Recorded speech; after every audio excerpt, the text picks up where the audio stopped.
ఉద్యోగ సంఘాల నేతలు ఈ మధ్య బిజీగా కనిపిస్తున్నారు. వీరి పాటలన్నీ ఉద్యోగుల సమస్యల గురించి కాదు, తమ వ్యక్తిగత కెరీర్ గురించే. ఎమ్మెల్సీ ఎన్నికలు దగ్గర పడుతుండటంతో ఎలాగైనా చట్టసభల్లో అడుగు పెట్టాలనే ఉద్దేశంతో పొలిటికల్ లాబింగ్ తో పాటు కన్ఫర్మ్ చేసుకోవడానికి, అధికార పార్టీల అధినేతల్ని ప్రసన్నం చేసుకోవడానికి అటు ఇటు తేరువేస్తున్నారు. తాజాగా ఏపీ ఎన్జీఓ నేతలు కూడా ఎల్లో రంగు కండువా వేసుకోవడానికి సిద్దమయ్యారు.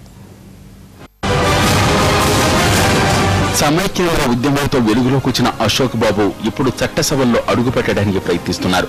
ఉద్యమకాలం నుంచి ఇప్పుడు అధికారంలో ఉన్న టీడీపీ పార్టీతో రాసుకుని పూసుకుని తిరిగిన ఈ ఏపీ ఎన్జీఓ నేత తన నెక్స్ట్ టార్గెట్ పొలిటీషియన్ గా మారటమేనని జేఏసీ సమావేశాల్లో కూడా చెప్పుకుంటున్నారట.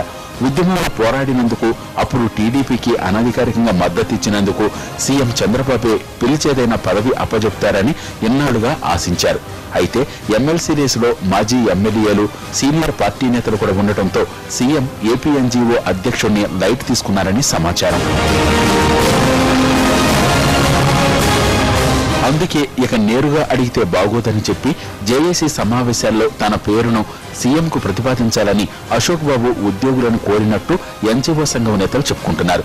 అయితే అశోక్ బాబుకు పోటీగా తాను కూడా రేసులో ఉన్నానని రెవెన్యూ ఉద్యోగుల సంఘం అధ్యక్షుడిగా ఉంటున్న బొప్పరాజు వెంకటేశ్వర్లు చెప్తున్నారు. ఇదిలా ఉంటే ఒకవేళ అశోక్ బాబు ఎమ్మెల్సీగా వెళితే ఏపీ ఎన్జీఓ సంఘం అధ్యక్షుడిగా విజయవాడకు చెందిన సాగర్ ను నియమిస్తారని సమాచారం. సామాజిక అంశం పరంగా కూడా సాగర్ చేత సిఫార్సు చేయించుకుని అశోక్ బాబు ఎమ్మెల్సీ స్థానాన్ని దక్కించుకోవాలనే ప్రయత్నాల్లో ఉన్నారని ఏపీ ఎన్జీఓ నేతలు చెప్పుకుంటున్నారు.